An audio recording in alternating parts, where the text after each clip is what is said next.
ले जी, हम अलजेब्रा 2 में हमने नंबर 3 स्टार्ट की थी। हमारा टॉपिक था। आज हम डिविजिबिलिटी के बारे में सीखेंगे कि इसके रिलेटेड जो थ्योरम्स हैं उनको हम कैसे सॉल्व कर सकते हैं। डिविजिबिलिटी की डेफिनेशन को कल हमने डिस्कस किया था, आज मजीद भी देख लेते हैं और उसके रिलेटेड जो थ्योरम्स हैं उनको भी डिस्कस कर लेते हैं। तो नंबर 3 में हमारे पास ये है, नंबर 3 में divisibility.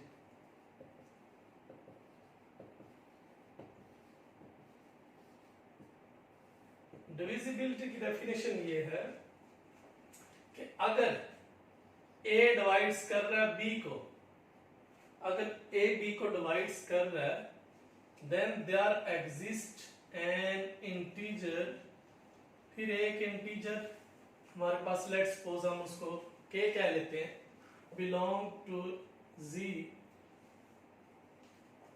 Such that b is equal to a into k. तो ये हमारे पास डिविजिबिलिटी की डेफिनेशन है कि अगर ए बी को डिवाइड्स कर रहा है तो देयर एग्जिस्ट एन इंटीजर के, तो फिर एक ऐसा इंटीजर के एग्जिस्ट करेगा कि जिसको हम ऐसे लिख सकते हैं b is equal to a into k. यानी अगर कल हमने इसकी एग्जांपल की थी कि अगर 5 10 को डिवाइड कर रहा है तो हम कैसे लिखेंगे, 10 इज इक्वल टू 5 इंटू के। अब यहाँ के से क्या मुराद है, के क्या रखें कि दोनों इक्वल हो जाए। यहाँ के से मुराद हमारा 2 है which is belong to integers. तो ये डिविजिबिलिटी की डेफिनेशन आप लोगों ने याद रखनी है कि अगर ए बी को डिवाइड्स कर रहा है तो फिर हमारे पास जो रिलेशन है वो कुछ इस तरह से आएगा, b इज इक्वल टू ए के। अब हम इसके रिलेटेड जो थ्योरम्स हैं वो लेते हैं और उसको सॉल्व करने की कोशिश करते हैं।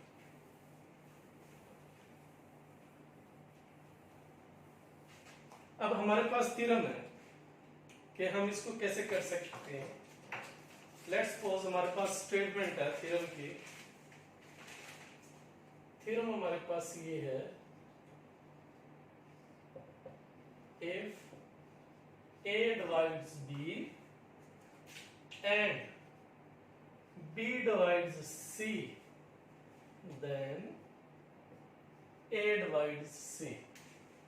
कहते हैं कि अगर a b को डिवाइड्स कर रहा है और b आगे से c को डिवाइड कर रहा है तो a डिवाइड करेगा c को।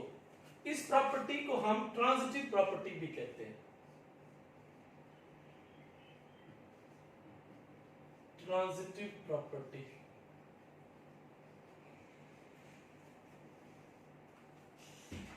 कि अगर a b को डिवाइड्स कर रहा है और b c को डिवाइड्स कर रहा है तो a डिवाइड्स करेगा c को। तो ये ट्रांजिटिव प्रॉपर्टी, हम इसको प्रूव करते हैं।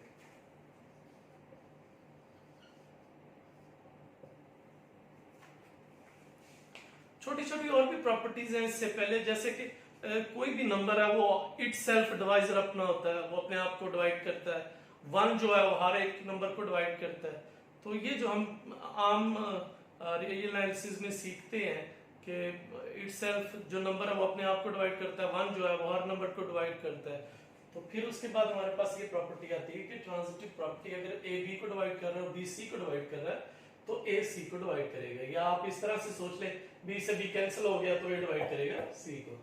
तो हम अब इसको प्रूव करते हैं। सबसे पहले हम ये पार्ट लेते हैं कि इफ ए डिवाइड्स बी, अगर ए बी को डिवाइड्स कर रहा है then there exist an integer, फिर हमारे पास एक इंटीजर ऐसा आएगा, लेट्स सपोज हम उसको k1 कह लेते हैं, belong to z such that, अब हम इसको बाय डेफिनेशन ऑफ डिविजिबिलिटी देखिए कैसे लिखेंगे, b is equal to a और इंटीजर हमने क्या डिफाइन किया हुआ है, k1 इंटू k1। आप इसको कोई नंबर 1 कह रहे हैं।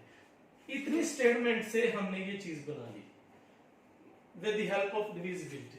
अब देखिए b divides c, if b divides c then there exists an integer k2 belong to z such that, अब हम देखें इसको कैसे लिखेंगे, c is equal to b into k2, क्योंकि अब हमने k2 डिफाइन किया हुआ।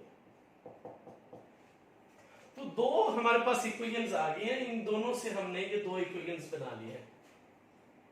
अब हमने प्रूव क्या करना है कि a डिवाइड करे c को डिवाइड करे। अब हमारे पास देखें b की वैल्यूज ये पड़ी हुई है कि b की वैल्यूज a इंटू k1 है। आप b की वैल्यूज यहां से लें और यहां पे पुट कर लें, तो बाय इक्वेशन नंबर 1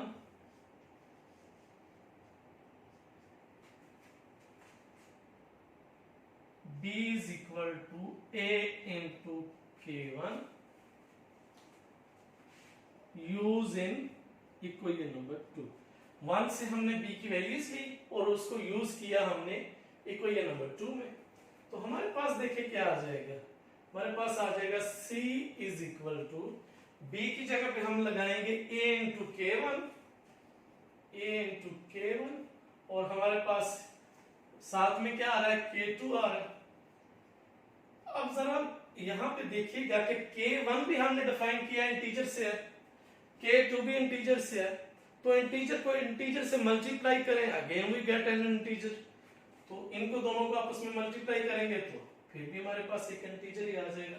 आप यहाँ पे मेंशन कर दें where k1 into k2 is equal to k and k belong to z। और अब देखिए डिविजिबिलिटी जैसे हम करते हैं, अगर आप रिवर्स चले तो यहां से हम देखें हम क्या कर रहे हैं कि अगर a b को डिवाइड कर रहा है तो b को हमने ऐसे लिखा, फिर वापस कैसे इस तरह जा सकते हैं कि अगर दो फैक्टर्स आए हैं तो a डिवाइड करेगा b को डिवाइड करेगा। इसी तरह आपके पास एक c है, एक a है और k, अगर हम वापस ऐसे जाएं, यहां से हमने ये लिखा और यहां से हम वापस जाएं, बाय डेफिनेशन ऑफ डिविजिबिलिटी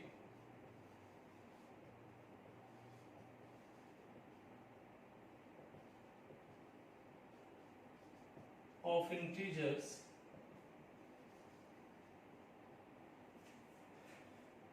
अब देखिए, अब दो फैक्टर्स बनाए, यहां से हमारे पास आ रहा है कि a डिवाइड्स करेगा c को, और यही हमने प्रूव करना था कि a डिवाइड्स c को करेगा। यानी कहने का मतलब ये जो हमने काम किया है कि अगर आप ये कर रहे हैं, अब एक बिल्कुल सिंपल एग्जांपल ले रहे हैं, अगर आप 5 को कह रहे हैं कि ये 10 को डिवाइड कर रहा है और 10 को आप ऐसे लिख रहे हैं 10 is equal to 5 into k, तो वापस हम कैसे लिखेंगे कि 5 डिवाइड्स करेगा 10 को, जो हमने इंटीजर्स लिए हैं वो छोड़ के बाकी जो हमारे पास गिवन था वो डिवाइड कर देगा इसको 10 को। इसी तरह हमारे पास a b और c है, k तो हमने खुद लिए है ना, k1 k2, तो हमारे पास फैक्टर्स देखें a इंटू k था, तो by definition of divisibility a divides कर देगा c को डिवाइड्स कर देगा, तो यही हमने प्रूफ करना था। तो ये हमारे पास एक इसका थ्योरम का प्रूफ था। अब हम नेक्स्ट थ्योरम की तरफ बढ़ते हैं।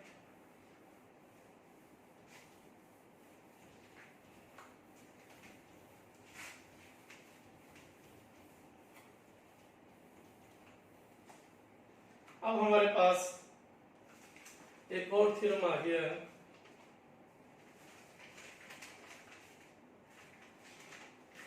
थ्योरम कह लें या प्रॉपर्टी कह लें, इसको हम लीनियर प्रॉपर्टी कहते हैं।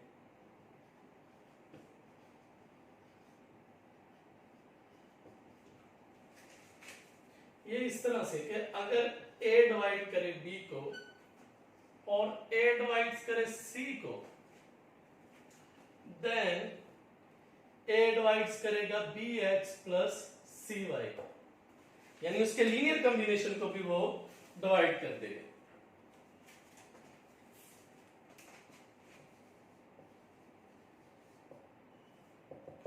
अब हम इसका प्रूफ करेंगे कि अगर a b को डिवाइड कर रहा है और a c को डिवाइड कर रहा है तो लीनियर कॉम्बिनेशन को कैसे वो डिवाइड करेगा। सबसे पहले a b को डिवाइड कर रहा है as a divides b, if लिखें या एज लिखें एक ही बात, as a divides b then there exists an integer k1 belong to z such that, अब हम इसको कैसे लिख सकते हैं, b is equal to a into k1, ये हमारे पास इक्वेशन नंबर 1 है।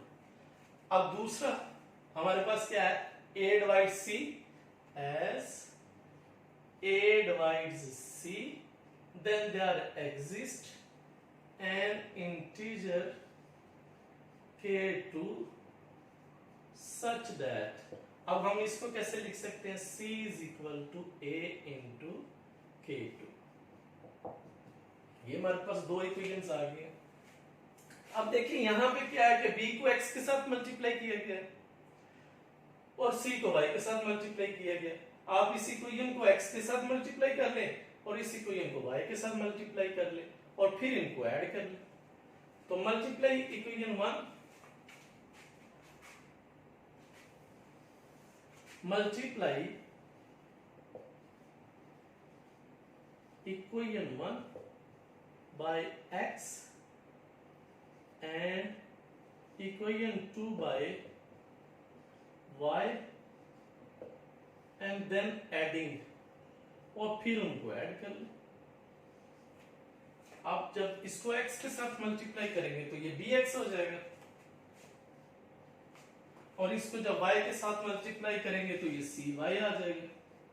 साथ में ऐड भी कर रहे हैं और इसको क्योंकि x के साथ मल्टीप्लाई कर रहे हैं तो ये हमारे पास आ जाएगा ax k1 और इसको y के साथ मल्टीप्लाई कर रहे हैं तो ये हमारे पास आ जाएगा ay k2। अब यहां से कॉमन देखें क्या आएगा, ये तो एज इट आ गया bx प्लस cy, यहां से कॉमन ये आ गया x k1 plus y k2। अब यहां पे हमने कहा कि multiply x by equation number 1, तो x को डिफाइन करें ना, x बिलोंग टू z और y भी क्या है, y बिलोंग टू z है।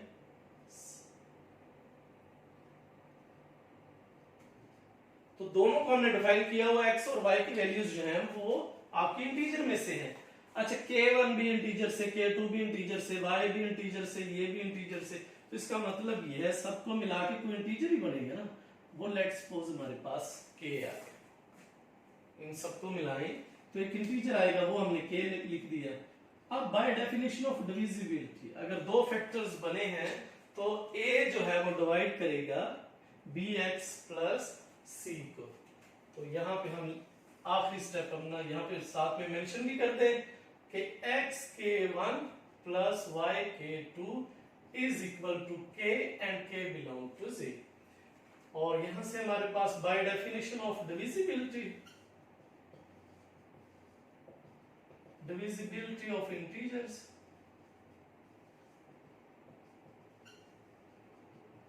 वी गेट, अब a डिवाइड कर देगा bx प्लस cy को, तो यही हमारे पास इसकी डेफिनेशन। अब इसी तरह माइनस में भी करता है, ये प्लस में जरूरी नहीं है कि प्लस में ही करे। अब यहाँ पे हमने लिखा ना and then adding then subtracting भी कर देंगे तब भी हमारे पास ये उसको डिवाइड कर देगा, यानी ये प्लस के साथ भी है माइनस के साथ भी इसको आप कर सकते हैं। तो ये हमारे पास प्रूफ है। अब हम इसके दो केस बना सकते हैं आगे फर्दर।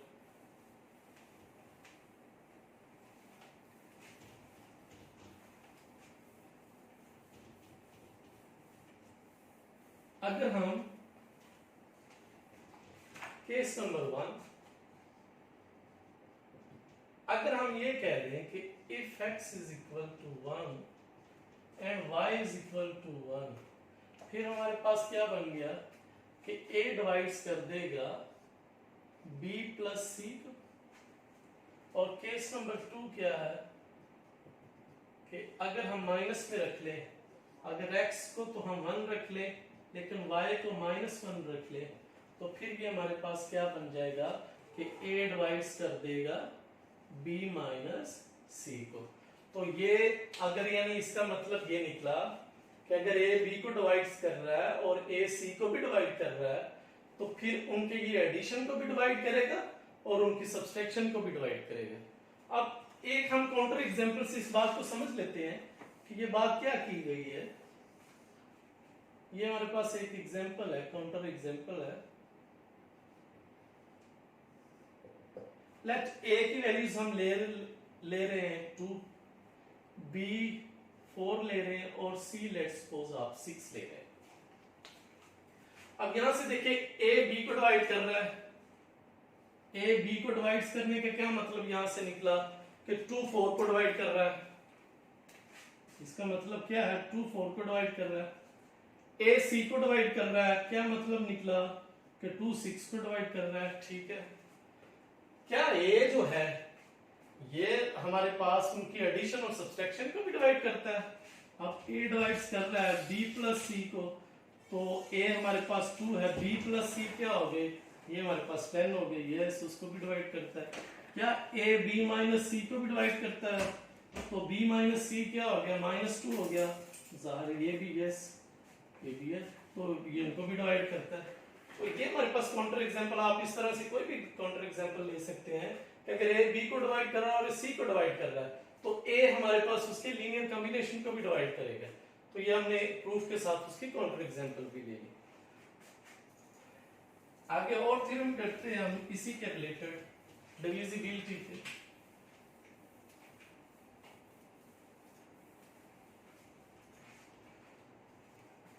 हमारे पास ये स्टेटमेंट है लीनियर थ्योरम के बाद,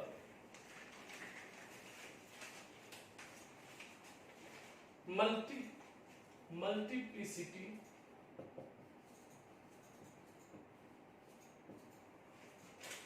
प्रॉपर्टी है हमारे पास, यानी मल्टीप्लाई किया जाएगा किसी फैक्टर के साथ। मल्टीप्लिसिटी क्या है कि अगर a डिवाइड करे b को implies AC divides BC। हम उसको ऐसे भी लिख सकते हैं अगर ये कर रहा है। अब हम इसका प्रूफ करेंगे।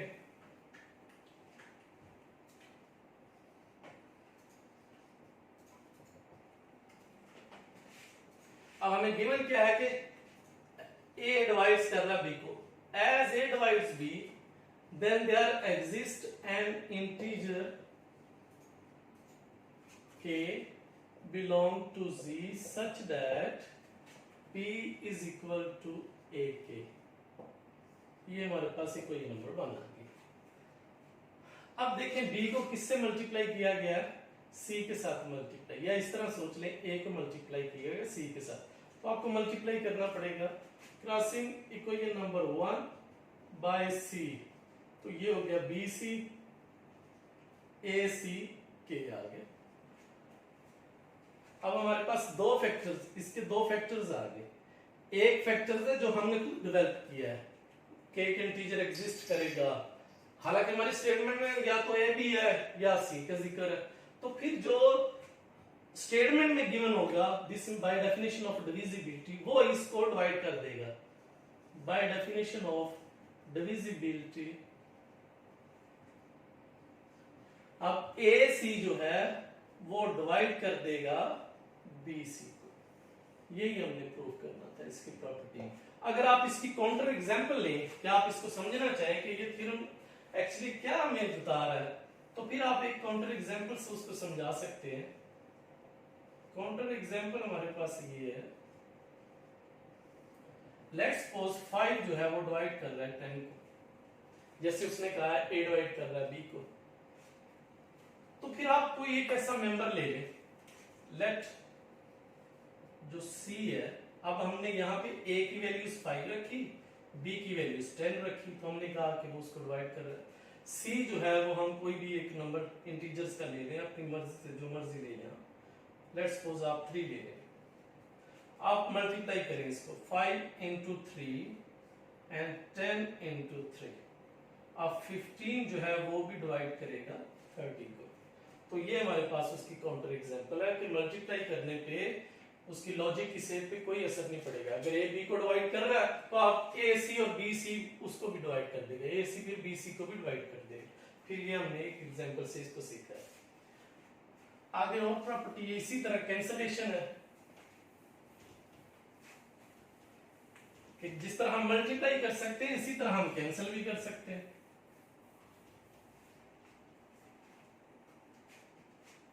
यानी अगर हम कैंसलेशन प्रॉपर्टी बोले,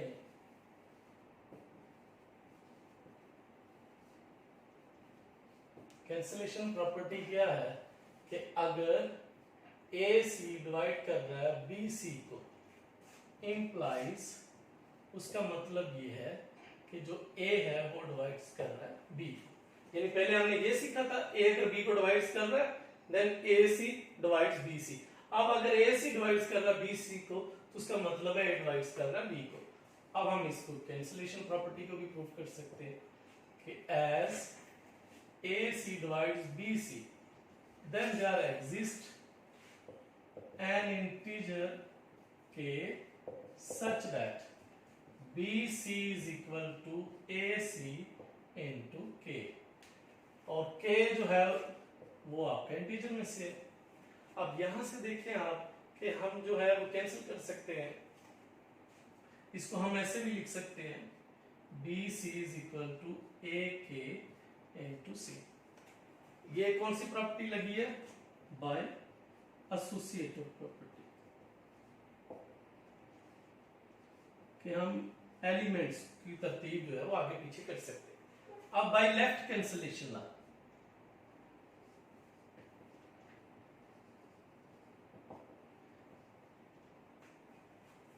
बाय राइट कैंसिलेशन, लेफ्ट इधर पे आ जाए और राइट जो है वो इस साइड पे। बाय राइट कैंसिलेशन ला सी से सी डिवाइड हो गया और कैंसिल हो गया तो हमारे पास आ गया b is equal to a into के।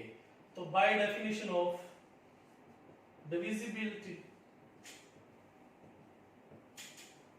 a डिवाइड कर रहा है b को, तो ये हमारी इस तरह से डेफिनेशन। अगर आप इसकी भी काउंटर एग्जांपल लेना चाहें, आप इसको भी समझना चाहें कि ये क्या प्रॉपर्टी इस्तेमाल हुई है, तो आप सिंपल ये समझ सकते हैं कि अगर 10 डिवाइड कर रहा है 20 को, आप 10 के फैक्टर बनाएं 5 into 2 और 20 के फैक्टर बनाएं 5 into 4, तो फिर 5 से 5 कैंसिल हो गया और 2 डिवाइड कर देगा 4।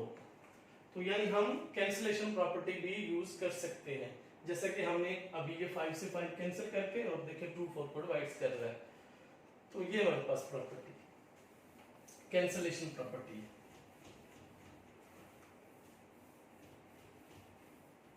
हमने पढ़ी ट्रांजिटिव प्रॉपर्टी, उसका प्रूफ किया, फिर हमने लीनियर प्रॉपर्टी का प्रूफ किया, फिर हमने मल्टीपल प्रॉपर्टी का यूज किया, उसको प्रूफ किया, फिर हमने कैंसिलेशन प्रॉपर्टी उसको हमने प्रूफ किया। तो ये हमारे पास प्रॉपर्टी है। एक हमारे पास और भी प्रॉपर्टी है,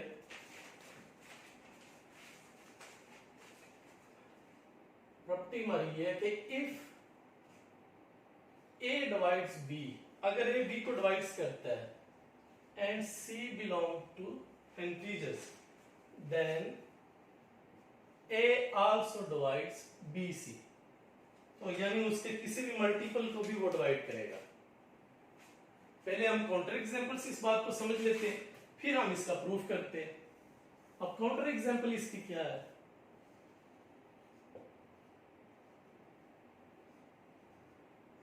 अब देखिए वो कह रहा है कि A B को डिवाइड्स कर रहा है।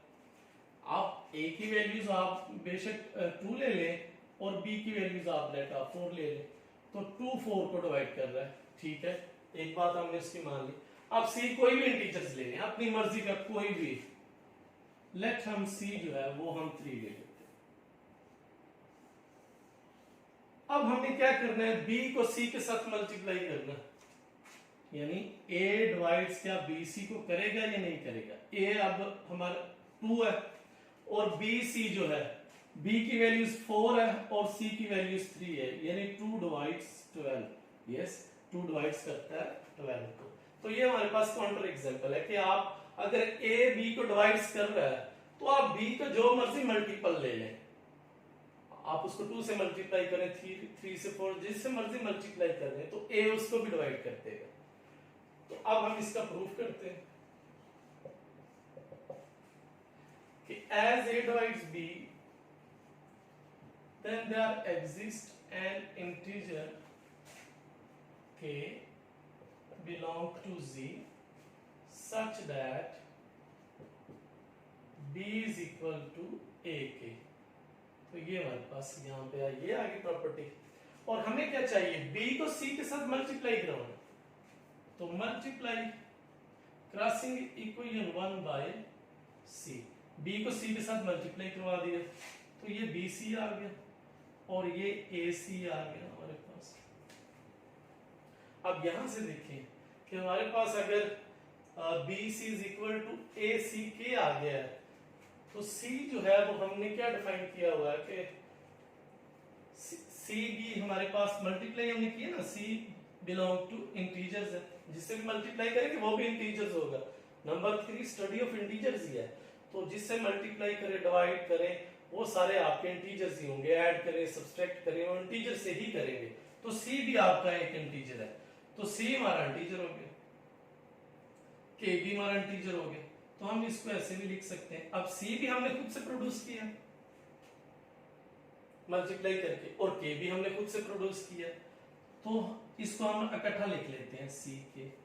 अब सी के जो दोनों इंटीजर्स हैं, सी belong to g, k belong to g, also product of belong to g, तो उसको हम नाम रख लेते हैं, सी के को कोई नाम रख लेते हैं, चले k1 का नाम रख लेते हैं। अब ये हमारे पास जो इक्वेशन नंबर 2 है वो बन जाएगी, equation number 2 becomes as BC is equal to AK1. So this implies that by definition of divisibility, यहाँ से हमारे पास divisibility की जो definition है वो आ जाएगी कि A डिवाइड्स करेगा BC को भी डिवाइड करेगा। तो ये हमारे पास बेसिक जो डिविजिबिलिटी के सारे थ्योरम्स थे उनमें से कुछ हमने किए, कुछ प्रॉपर्टीज हमने डिस्कस की हैं। आप इनको बार बार प्रैक्टिस करें और देखें एग्जाम्पल। कोई मसला हो तो आप लोग हमें ज़रूर बताइएगा। आज के लिए हमारा इतना ही लेक्चर है। अल्लाह हाफिज़।